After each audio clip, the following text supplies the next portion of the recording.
Assalamualaikum warahmatullahi wabarakatuh. Alhamdulillahi rabbil alamin. Lakal hamdu wa ilaikal mustaka wa antal musta'an ya dzal jalali wal ikram. Allahumma fassalli wa sallim wa barik wa an'im ala sayyidil mursalin Muhammad sallallahu alaihi wasallam wa ala alihi wa sahbihi ajma'in, amma ba'd.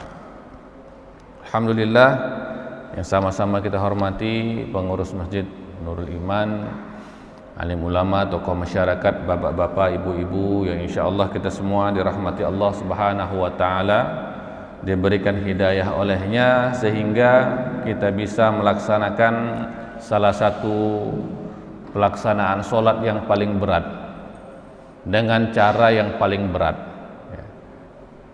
Solatnya adalah solat subuh, dilaksanakan dengan berjamaah di rumah-rumahnya Allah. Karena dalam hadis juga baginda sallallahu alaihi wasallam mengingatkan, mewanti-wanti, seandainya orang munafik itu tahu betapa besarnya pahala dan ganjaran yang diberikan bagi orang-orang yang melaksanakan sholat subuh dengan berjamaah di masjid, maka mereka akan berangkat walaupun dengan merangkak. Namun semua memang kembali lagi kepada hidayahnya Allah Subhanahu wa taala. Ada orang yang belum lagi mendengarkan suara azan panggilan Allah, tapi hatinya sudah terpanggil untuk ke rumahnya Allah. Ada juga sebahagian orang yang sudah mendengar panggilan Allah, tapi hatinya belum terpanggil ke rumahnya Allah Subhanahu wa taala. Semua kembali kepada hidayahnya Allah Subhanahu wa taala. Oleh karena itu, marilah kita semua mensyukuri nikmat yang luar biasa ini, nikmat iman. Mungkin sedikit ingin saya ceritakan ketika kemarin saya dalam perjalanan bersama dengan ayahanda saya. Ayahanda saya bercerita tentang pengalaman beliau masuk Islam. Beliau sudah lama di Aceh. Sebelumnya agamanya Protestan, Kristen. Ayah dari ayah saya itu pendeta. Jadi lama bekerja di Aceh, sudah sering dengar suara azan, sudah sering mendengar orang mengaji. Karena kebiasaan di Aceh itu sebelum azan berkumandang itu ada pengajian, ada orang mengaji.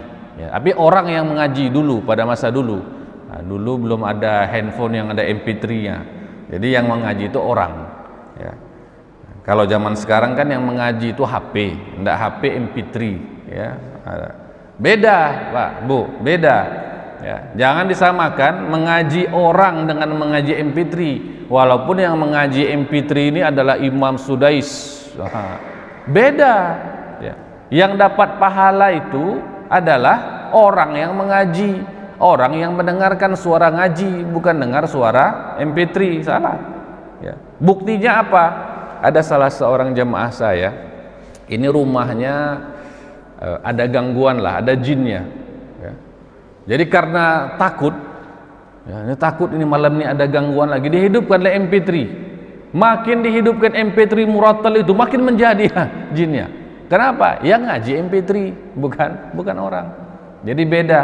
Hidayah itu masuk bukan melalui MP3, tapi memang orang yang ikhlas mengaji. Orang yang ikhlas mengaji. Ayah saya sudah sering dengar suara ngaji itu. Asalkan mau azan itu orang mengaji, orang mengaji. Tetapi pada suatu malam ayah saya ini merasa bimbang, ragu, ini yang benarnya agama yang mana sih? Agama yang benarnya apakah Kristen ini, Protestan ini, atau agama Islam? Di saat muncul keraguan seperti itu, ayah saya doa. Ayah saya bilang, papa dulu doa, tapi doanya masih doa agama Kristen lah. Wahai Tuhan, mana agama yang bagus untukku? Ketika cerita itu langsung ayah saya nangis. Kenapa nangis? Beliau ingat momen ini dia. Momen detik di mana hidayah, percikan hidayah itu muncul dalam hatinya. Setiap kali beliau cerita, saya sering dengar cerita beliau ini. Setiap kali beliau cerita, setiap itu juga beliau nangis, sesungguhkan seperti anak kecil. Kenapa? Karena percikan hidayah itu ketika diingat lagi masalah, ya Allah, betapa beruntungnya papa ini. Betapa beruntungnya papa ini waktu itu berdoa. Kekuatan doa tadi. Malangnya berdoa, pagi sebelum subuh mendengar suara orang mengaji.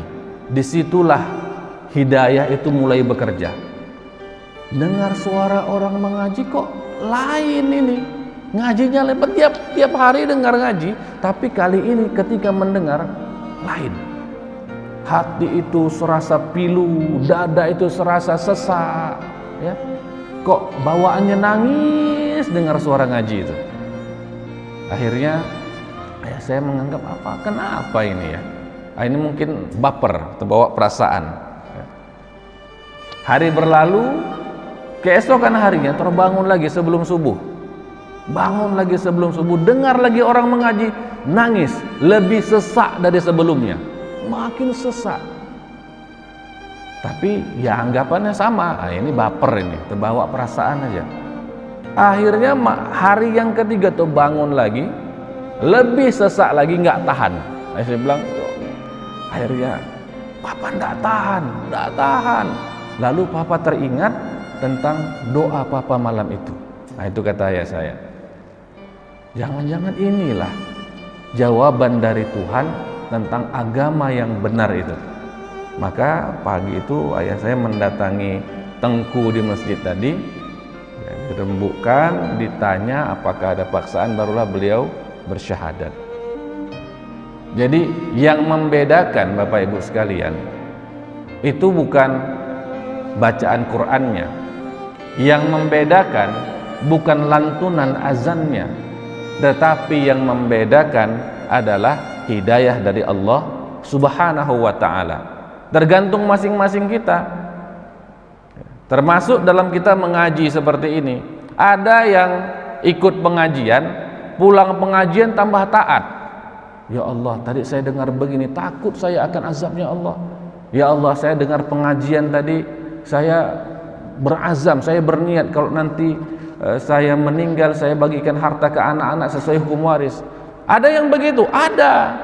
Khawatir dia terhadap diri dia dan anak dia. Tapi ada yang pulang ngaji ya biasa aja. Ngaji ya ngaji. 1 jam pengajian yang diingat, pulang tidak ada. Ada yang ikut pengajian, pulang pengajian tambah sesat lagi dia. Itu ada juga. Ya. Jadi bukan masalah ngajinya, tapi bagaimana kita meminta hidayah kepada Allah Subhanahu wa ta'ala. Maka di setiap kali kita duduk di majelis-majelis ilmu, kita niatkan, ya Allah, jadikanlah hamba orang yang mendengar perkataan, mendengar nasihat, lalu engkau berikan kekuatan kepadaku untuk melaksanakannya. Itu niat kita semua. Mudah-mudahan kita semua termasuk hamba-hambanya yang mendengar nasihat dan melaksanakannya. Amin ya rabbal alamin. Salawat dan salam kepada baginda Muhammad sallallahu alaihi wasallam. Kita ingin menjalankan sunnah-sunnah Rasulullah, baik dari sunnah yang kecil hingga sunnah yang besar. Kita laksanakan dari yang kecil-kecil sehingga Allah pantaskan kita bisa menjalankan sunnah-sunnah yang besar.